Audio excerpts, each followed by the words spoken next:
redemption. And I really see that. I'm close to Washington, or I'm in Washington, or just on the outskirts where I live, and I go in to our General Conference and Division headquarters, and we're very close to the seat of government and all the goings-on. And it does amuse me a bit that, at least officially, the Republican Party, for example, they don't believe in global warming. Well, they have a right to their own opinion. And I sometimes think they've defined it badly, because anybody that travels and lives day by day knows something's wacky with the world. You might be able to argue about what's causing it, and I think that's the real problem with the definition.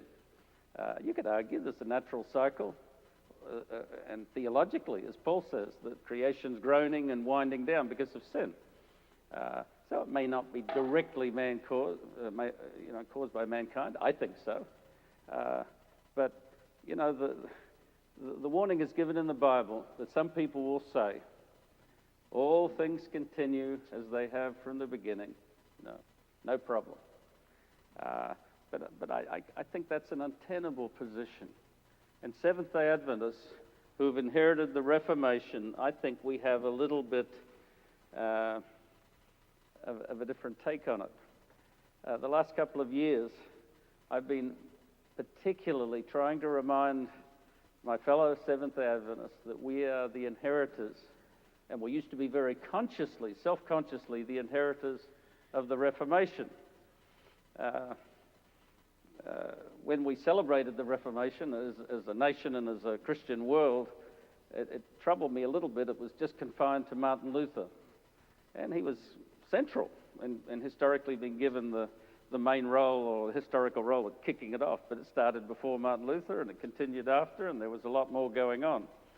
And Seventh-day Adventists see ourselves not as Lutherans, because Martin Luther, as Ellen White said, he didn't know everything. In fact, the Lutheran Church, in many ways, is indistinguishable from the Church of Rome. They just don't have a pope, and they're a little bit low church compared to the absolute high church and almost paganism of the Catholic Church. But we can buy Luther, because he said sola scriptura, the Bible only. We're a little bit broader than that in the United States. I remember I did a television program with the speaker of It Is Written on the Reformation. And he was very startled, because he was trying to bring up Luther. And I said, well, Americans owe much more to John Calvin than Martin Luther. The Puritans were Calvinists. The theology, even today, of the religious right, it's Calvinistic. The television evangelists that you see, they're Calvinists. They're not Lutheran theology. And he was a little startled by that. Well, we've inherited the good things that John Calvin brought.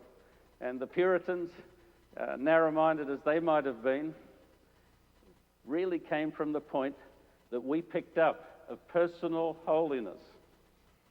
And if you've ever heard me before, and I have been here before, but we all have bad memories, and I'm sure nobody remembers a thing I said, but I'm certain that I had mentioned then our connection to the English Puritans, not just of Plymouth Rock, but the Puritans that became a dominant faction in England 100 years before the American Revolution, and were the religious force that allied with the parliamentary armies in the English Civil War.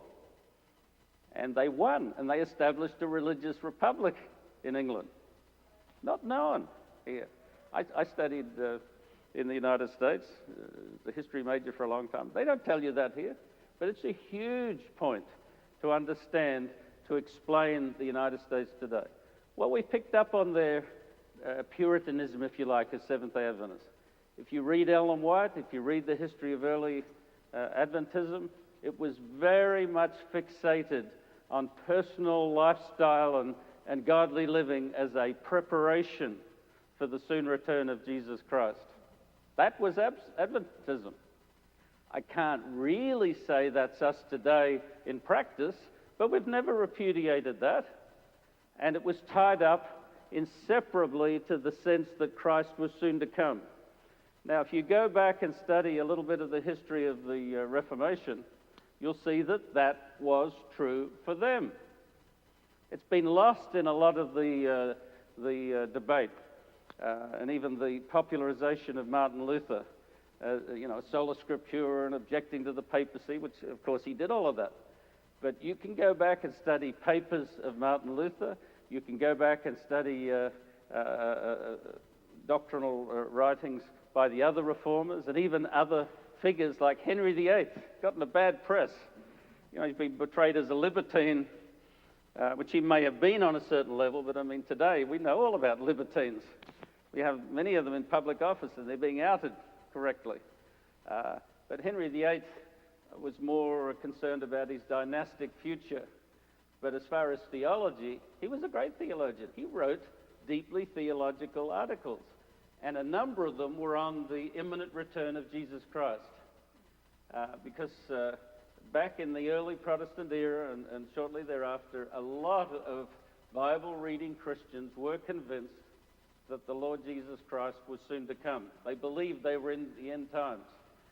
And think of Martin Luther himself and the times that he came to prominence during. I mean, the Reformation has been defined as 1517, the year he supposedly, history's always a little vague or things that are not quite factual get enshrined as the central thing. And it's not really clear if Luther ever really nailed those 95 theses to the door. He did write his theses, and you can go online and read them. And most of them are to do with authority. What authority does the church, the Pope, have to tell you how to live your life, to pay indulgences and so on? A question of authority. And we've inherited that as Protestants, Seventh-day Adventists. Our authority comes from God, not from church structure.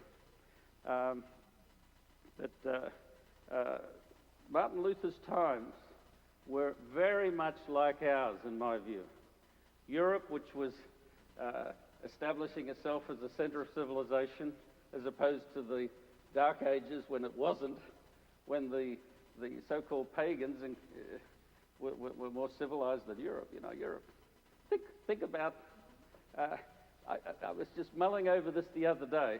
You read in your history book about the great discoveries of Vasco da Gama and so on, and of course Christopher Columbus. Why were they reaching out? They were reaching out because the only way they had of getting some of the exotic substances they needed, spices, to make the food palatable. They had no refrigerators or anything. They were eating very basic foodstuffs that tasted horrible, were usually rotten, so they needed spices to cover for the rottenness. And they had no concept of personal hygiene. In fact, there's a classic statement that I used to chortle over when I was studying history in Australia by one of the I think it was, one of the kings of England, said that he had a bath once a year, whether he needed it or not. So just think of what life was like there. They didn't have running water. They didn't have access to baths, nor any comprehension that they needed them. But they all knew that they stank. So you needed perfumes.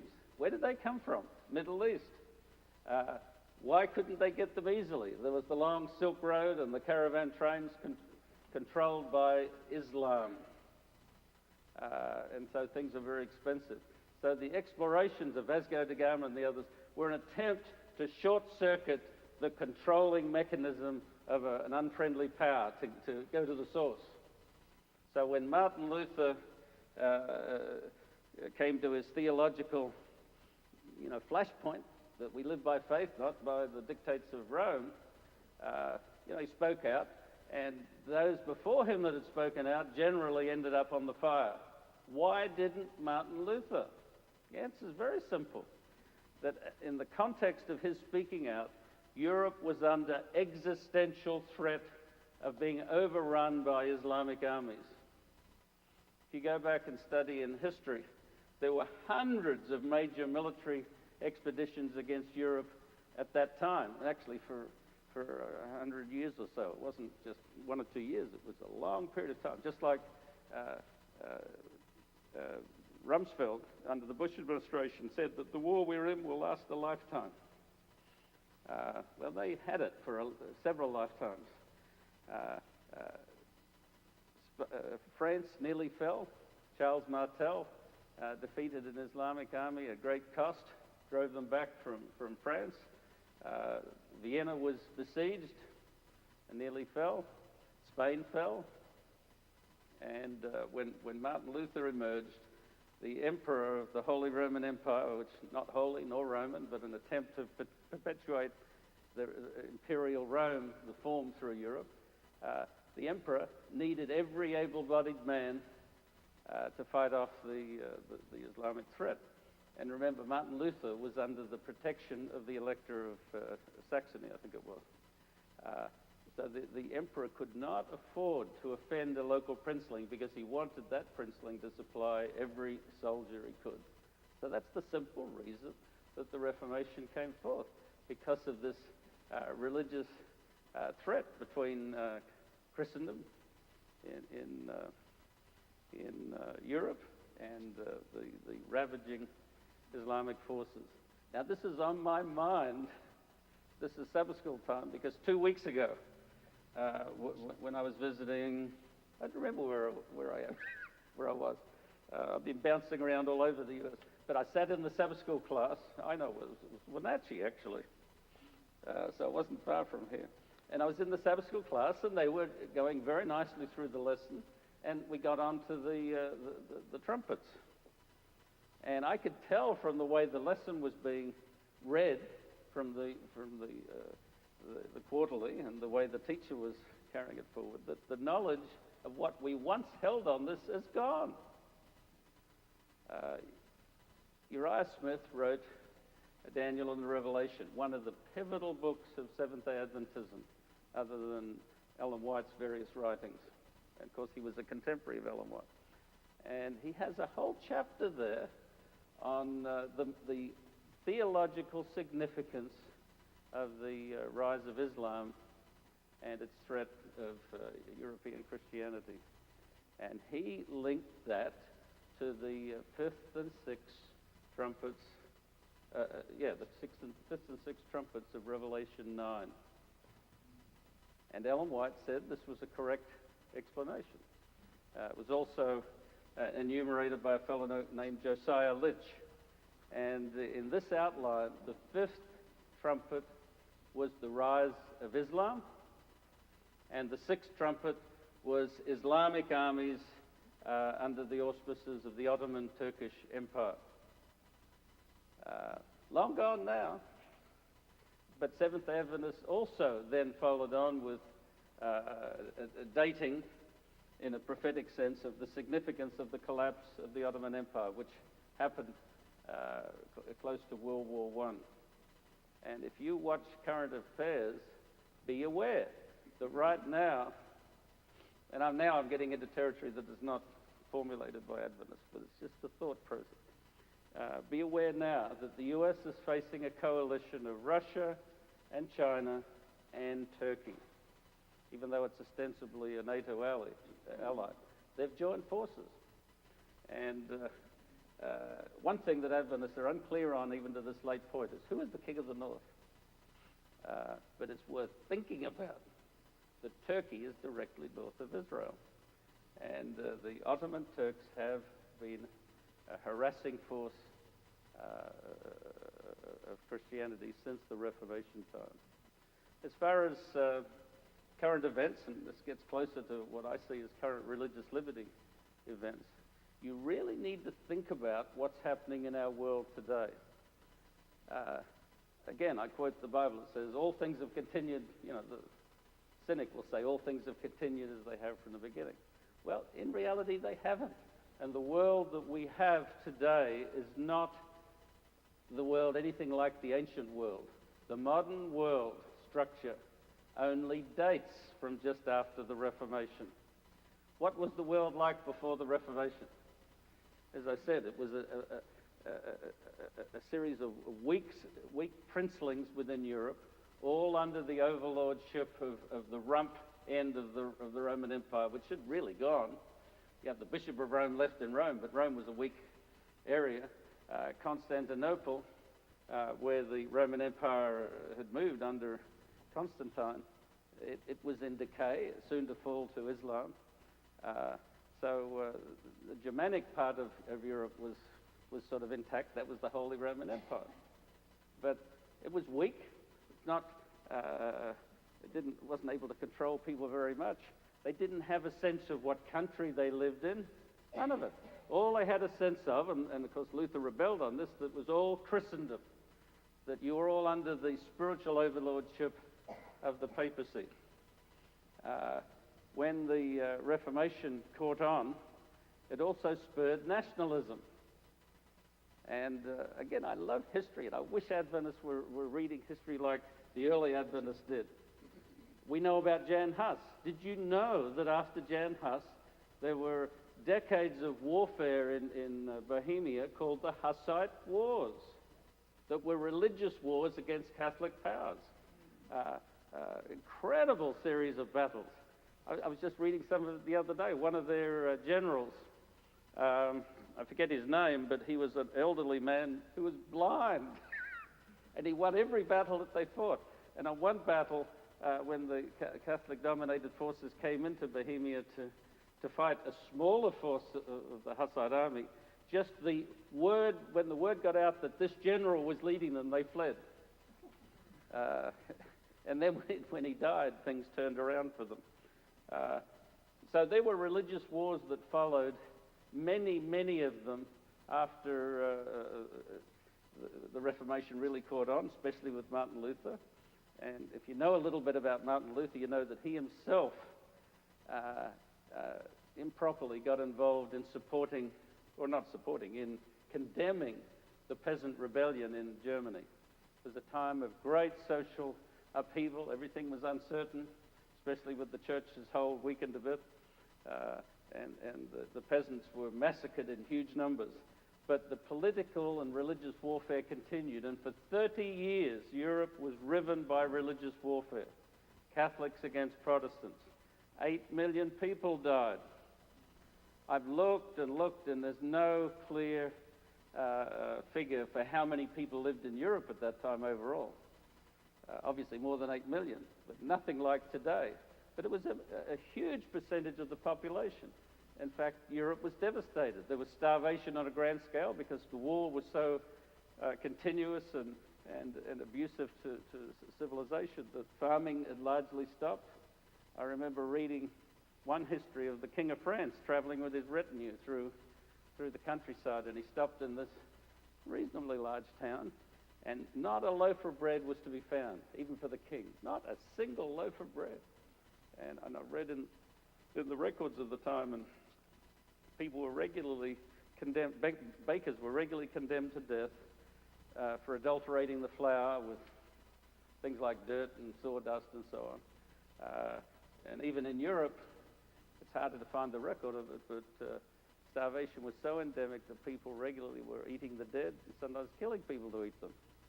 It's not in many of the official records, but it's perpetuated through even the fairy tales that we have from that time. You know, a lot of the Grimm's fairy tales are really cultural echoes of some horrible, unthinkable practices at a time when Europe was collapsing under the religious warfare. At the end of the 30 years, Europe was so devastated and the war become inconclusive, and Protestant and Catholic states are well formed and couldn't change it. So they got together in a grand conference, went for about a year or so. It was called the Treaty of Westphalia. 160-some people groups were represented, and they made the modern world. That was where the idea of sovereign countries, like the US is today, but like England and France and so on, that's where the idea of sovereign countries came from. That were civil states, not under the authority of a pope, but people groups, either a national people group or a religious group, came out of the Treaty of Westphalia. And I remember when I was studying history quite some time ago, being a bit taken by reading Henry Kissinger's doctoral paper. That's what he studied, the Treaty of Westphalia. And I've heard him say lately, and I think he's absolutely right, that we are now living through the collapse of the construct that came out of the Treaty of Westphalia. But as Seventh-day Adventist students of prophecy, why couldn't we see this as the Reformation reforming a religious life? And now, after 500-600 years, we're seeing the collapse of that world order because we're at the very end of time. The prophecy is working out. We've come full circle again, where the modern world feels, the modern Christian world is very threatened by radical Islam. You know, we've got to be careful. Of course, we're not against all Muslims, hardly at all. But as a religious power in its aggressive, violent form, Islam is repeating what it did at the time of Martin Luther in the medieval world.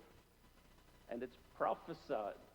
Seventh-day Adventists believe that, have never repudiated it, and it was more than a passing element of our thinking. And, you know, many things are cutting back on the national autonomy that came out of the Treaty of Westphalia. Some things that you don't even think about, and some things that our country is even involved with. Just think about it. The drone warfare, where you send a machine across borders without any care of permission or formal war and kill citizens or combatants or even your own citizens in another country. You know, we can justify it politically within our country, but the net effect is to make of no effect national borders and national autonomy.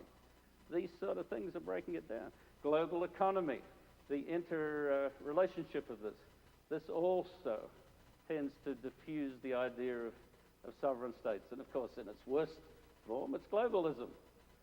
Certain forces and people that might just want one world government, they can't easily get that when Westphalia is alive and well, but as it drifts away, of course. I remember in 2008, the economic collapse that the world experienced, not just the United States. And I remember looking at that, like you, being affronted by it, scared for my own financial security. And in fact, just the other day, I told my wife, it's time we get that bit of money that we had in the basement wrapped in silver foil. We can put it back in the bank now. Because in 2008, I took some cash and put it there because not impossible, apart from the very end of everything, that we could go through a time when you can't buy or sell. You can't access your own money. And that is almost certain to happen sometime in the near future for us. We've seen it in, I think, Malta and places like that where there's been banking crises. They start charging you a percentage of your money. In other words, taxing your bank account and limiting how much you can get, $100 a day and that sort of stuff. We're clearly in a financial crisis. But I remember when I wrote that article in 2008 of the collapse of the modern financial order, I quoted from Revelation, I've got the thing here, I think it's Revelation 18. I just want to go over that with you as Seventh-day Adventists.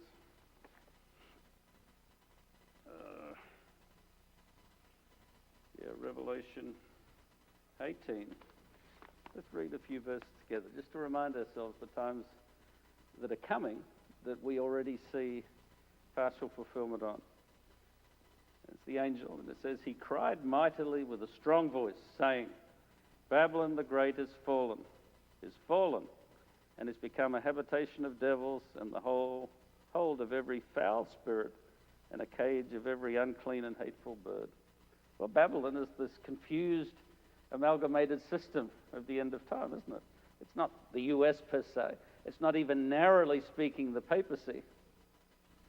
Certainly isn't the church. You know, Ellen White says we never could call the church Babylon. But the spirit of our times is confusion and division, right?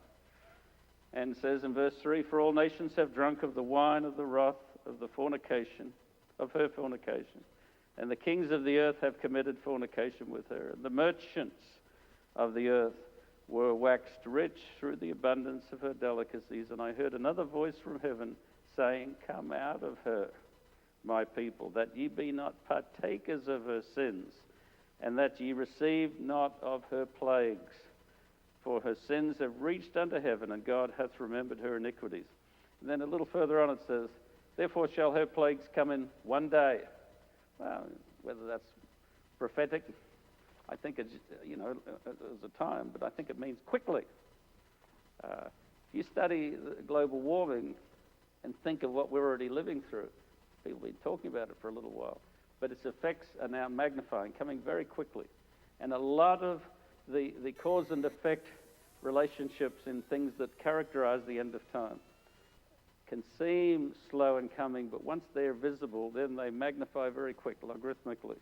And I think it's obvious that economic collapse, ecological overload, all of these things which are building and building will appear to come just out of the blue and get worse and worse in just an amazingly quick time, which is what the Bible says. And the kings of the earth who have committed fornication and lived deliciously with her shall bewail her.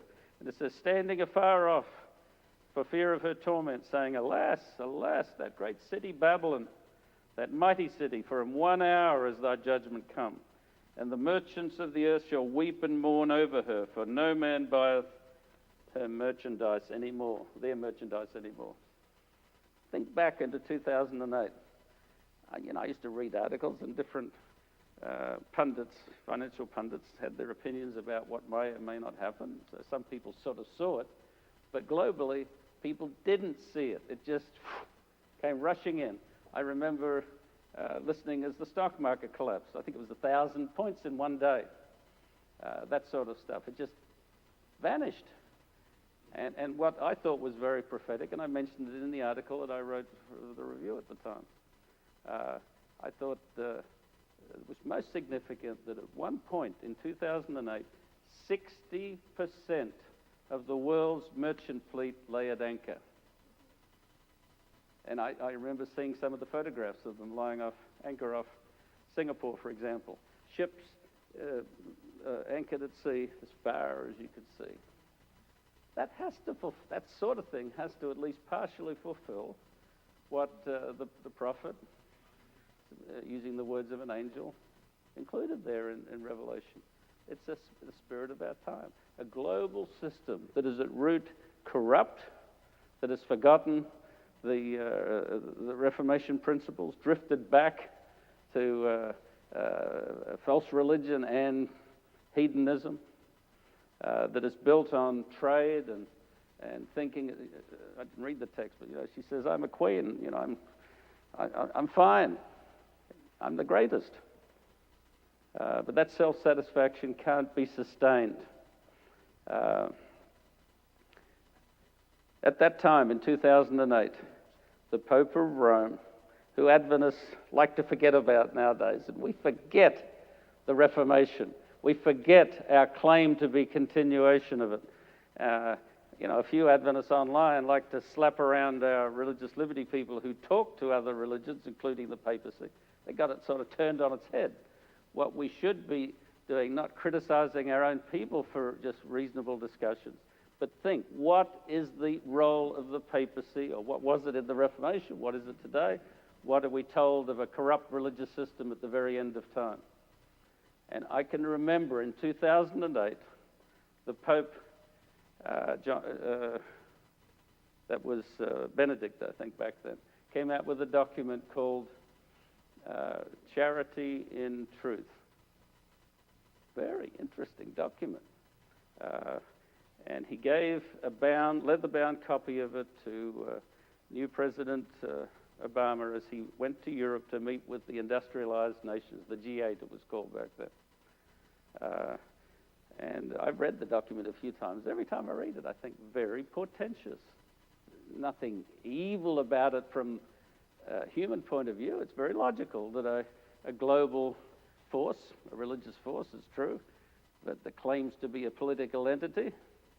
And this is the irony. The only thing that I can really say in Liberty magazine to criticize Rome, because we believe in religious liberty for all sorts of crazy beliefs.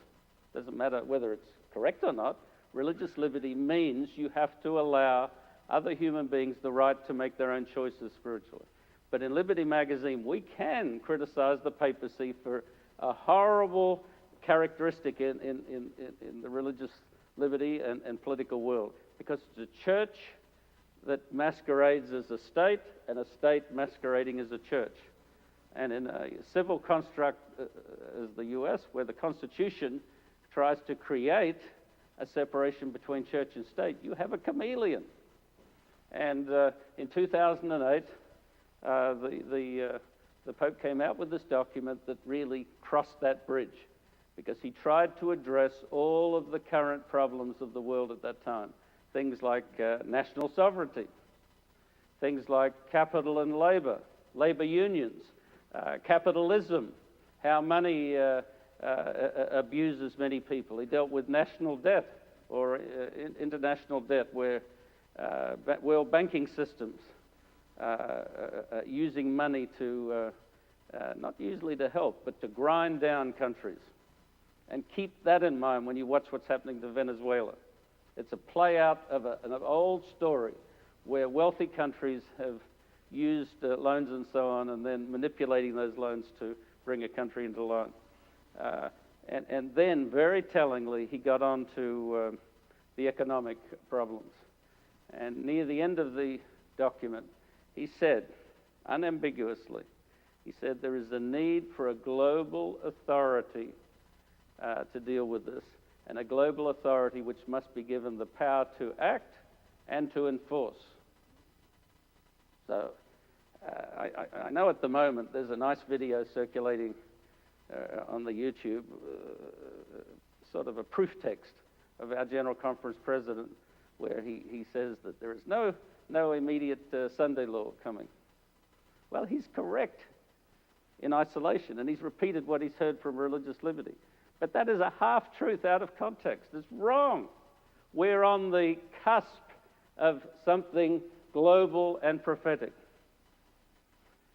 The latest document to come out of Rome that I think is very significant for Adventists is called Laudato Si, by this present Pope.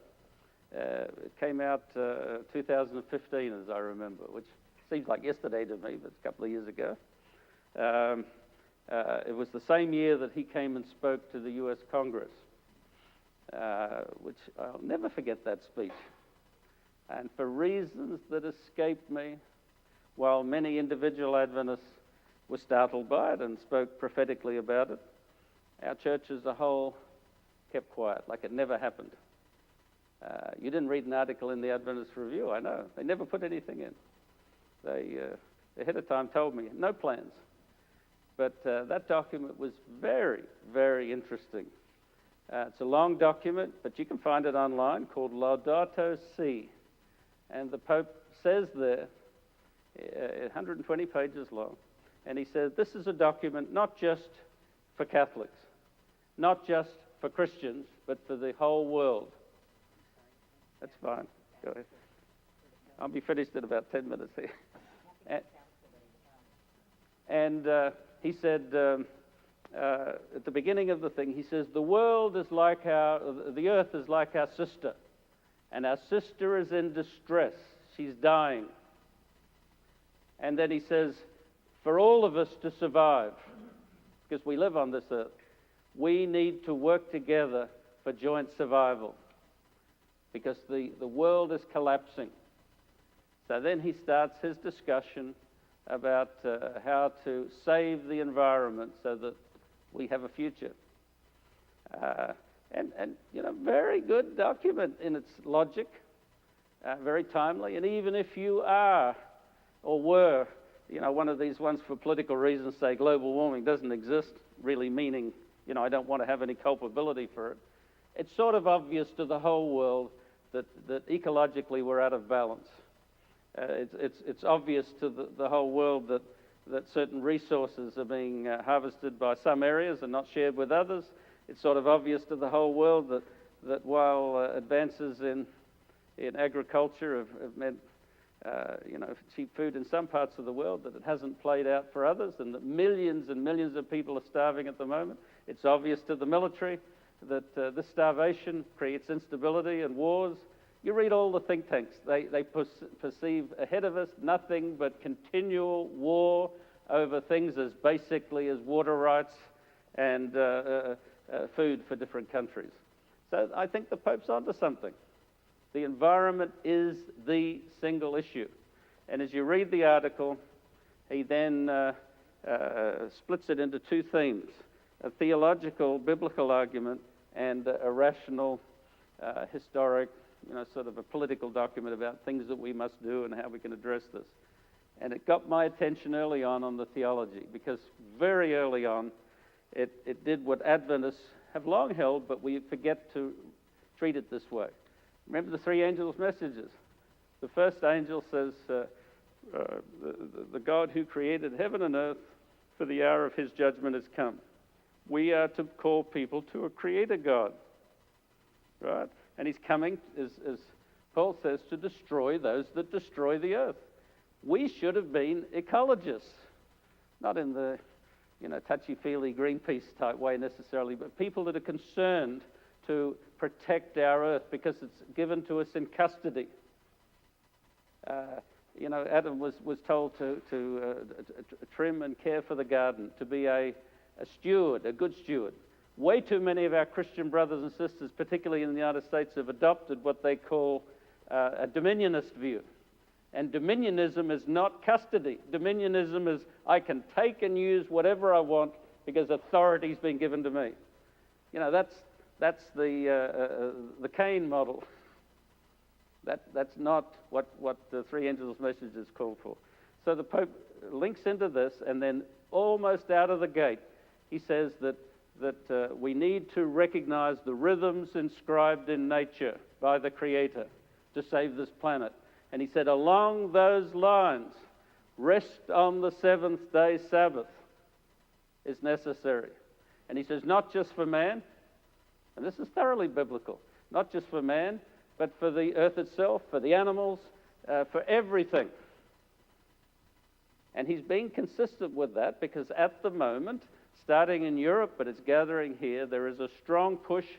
We don't know exactly where it first came from. Catholics have picked up on it big time, and also other religious groups, Protestants, have picked up on the need for a family rest day. Happens to be Sunday, and it's on this logic that it will be like daylight saving for the world. Everything will stop. So you will save energy.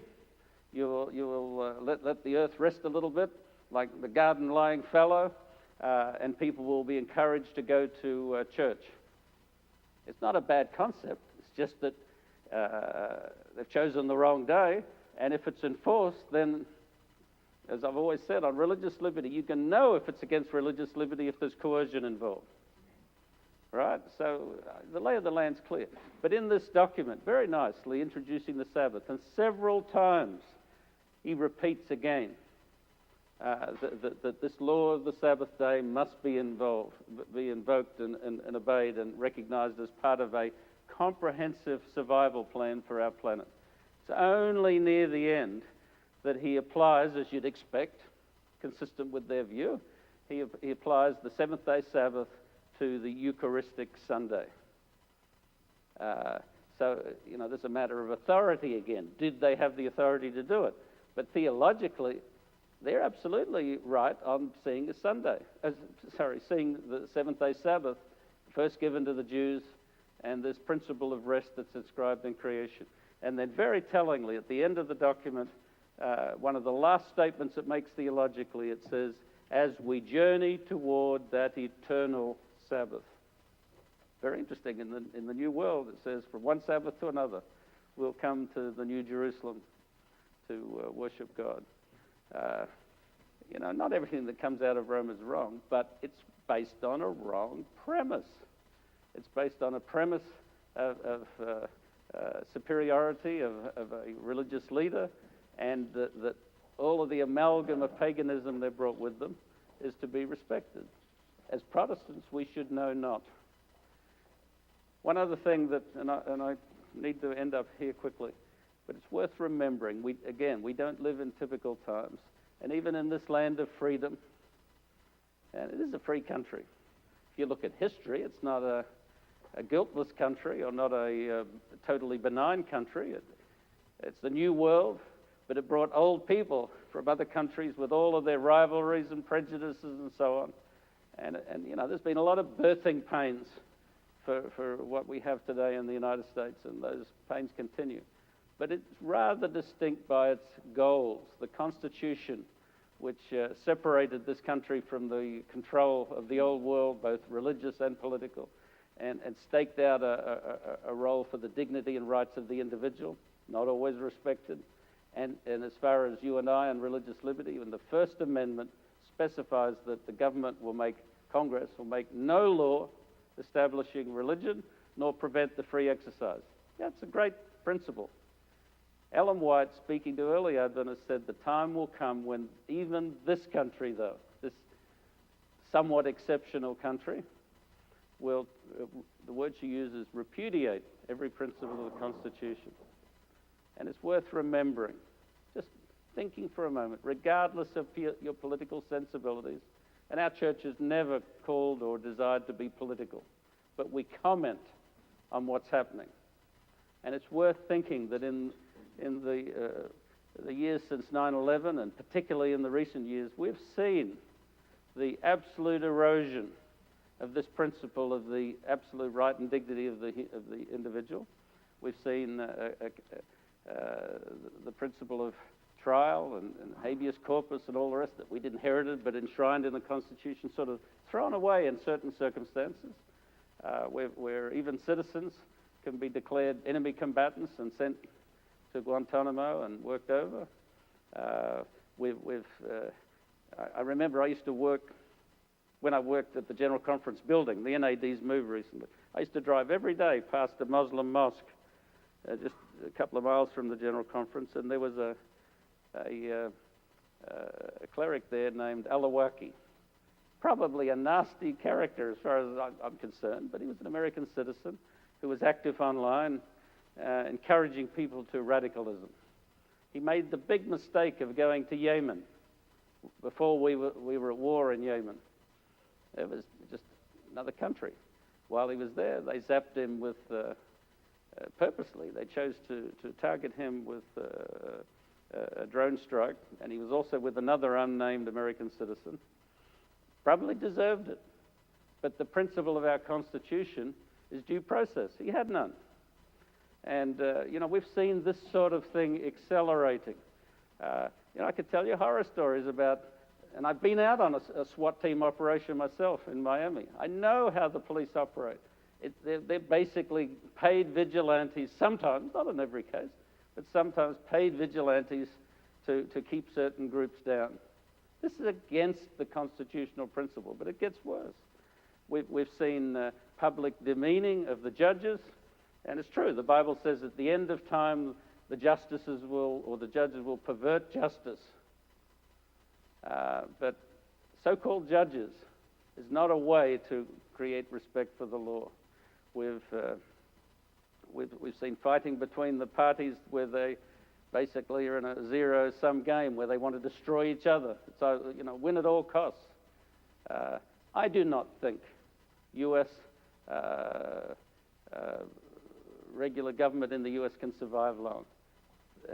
And it's worth remembering, even though they're not our enemy in the active sense, but our antagonistic relationships with Russia that certainly date from the World War II could explain something. But in Russia, for example, they have a vibrant discussion going on as to whether the U.S.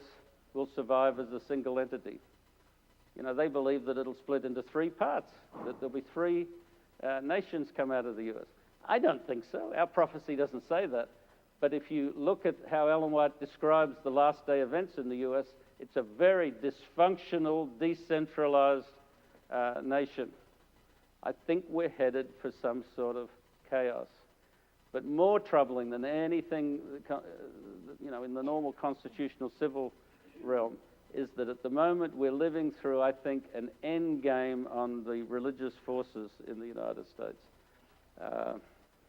Many good people have liked to think for a long time that this is a Christian nation. Never was, structurally. Never was. That's actually its beauty. It was a secular order, but it always was, or saw itself as a Christian culture, Christian society.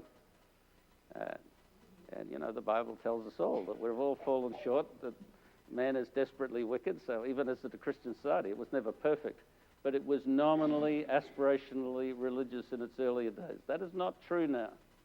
And you watch television in the US, and you know this is a deeply secular, cynical, even corrupt and promiscuous society. And people of faith in this country with political aspirations have decided they'll change it. And I say that they have the right attitude, but they've taken the wrong solution. They should be reaching toward God, changing their lives, and trying to change other people's lives through witnessing. But instead, a group of religious people think that if they gain control of the government, they can mandate morality. And they are right that this has become a very immoral society. So at the moment, they've come to their glory. This present administration have made great promises, have made a great alliance with the politically active religious group, and a lot of it is sort of under the radar for many people. But they believe they have it now. For reasons I don't quite understand, they've been a little slower in implementing one of their goals, but the president said that he wants to repudiate the Johnson Amendment. And the aim of that is to get rid of an amendment that Johnson, who became president, but when he was a politician, he added an amendment to, I think it was an appropriations bill, that forbade churches from political activity. Well, they should be forbidden anyhow through the First Amendment, but it's not good to actively say that they cannot do it. So this is one of these bridging things. But the reason that the religious right want this removed now is bad, because they want it removed so that they can have unlimited political involvement. And I'm not exaggerating, this is exactly what they say. They want to raise unlimited monies, support unlimited candidates from the pulpit or by the church, mail-outs and so on. That's the Middle Ages, when you have the church as the political power. And we've got that at the moment. And some of the signs that come up are very strange. He's gone now, but the Attorney General Sessions, within weeks of him getting into office, he said very openly he didn't believe in the separation of church and state. I mean, that's the Constitution, as well as a principle that undergirds religious liberty in our understanding for this country. Then it goes on a bit beyond religion. They've supported the theory of detention of large groups of people. The Supreme Court apologized for the detention of the Japanese, but this present faction have said that that's not a bad thing, and we may need to do that again.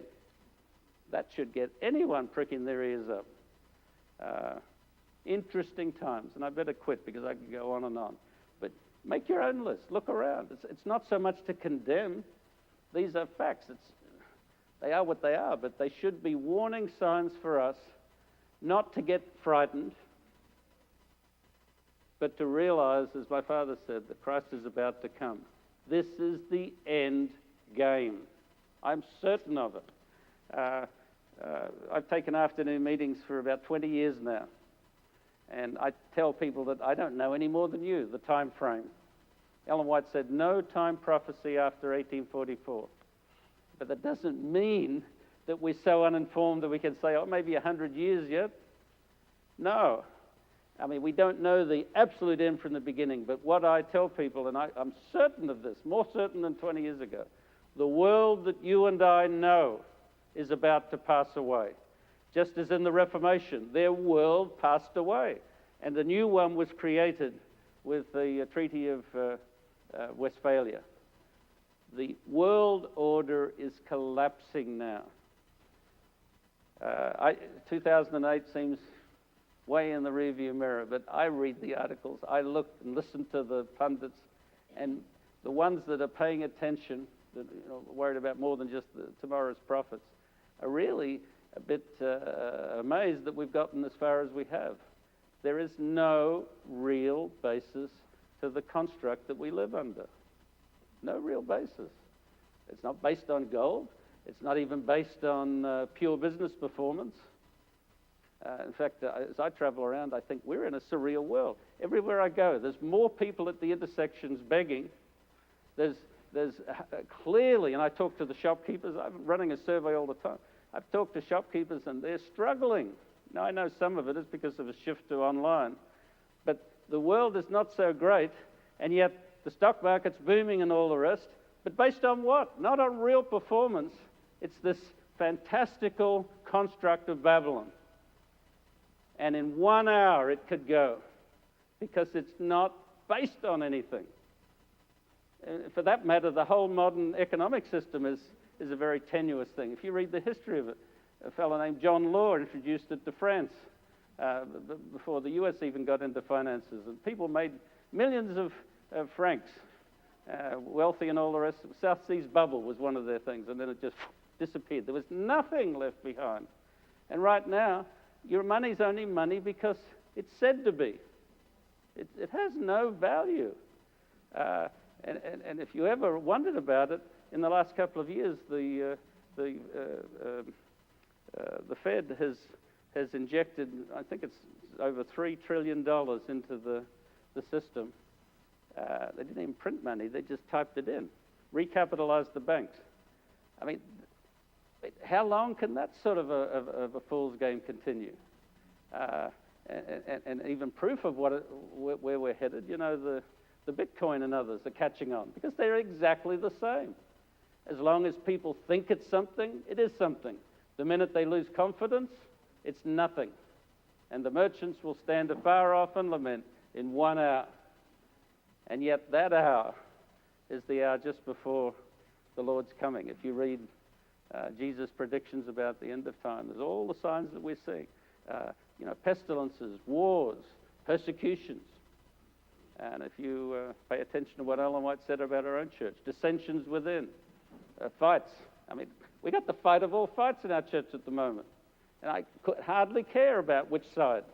But it means that we are troubling ourselves when we should be reaching out and proclaiming the Lord's soon return. This is a time to proclaim, as the Old Testament says, the New Testament, but picking up on an Old Testament theme, liberty throughout the land. This is the time of our liberation. Lift up your heads, because your redemption draweth nigh. And I just encourage you, if you didn't do it a few weeks ago, help us defend religious liberty. It's not a self-protective mechanism, in my view. It's a way to project the gospel and the truth for these times to a world that needs to clear its mind and look away from the illusion that's about to engulf it. We're at the end of time. We have to believe that, or we wouldn't be Adventists. There is no other reason for the existence of our church than an end-time consciousness. I know a lot of our material and of our talk encourages, general Christian sensibility. That should be ground zero to be a Christian. But an Adventist, we are about last-day events, preparation, warning, proclamation, and protecting our religious sensibility against the threats of Babylon. God bless you, and thank you for your attention in these few minutes. And we'll see what comes later. Thank you. God bless you. Let's have a word of benediction. Dear Lord, thank you for the Sabbath day. That is a blessing that you left for us, and a reminder both of the original creation and of the new world soon to be granted to us. And I pray that you'll protect and guide each of us and be with us in the rest of our Sabbath activities. For Jesus' sake, amen.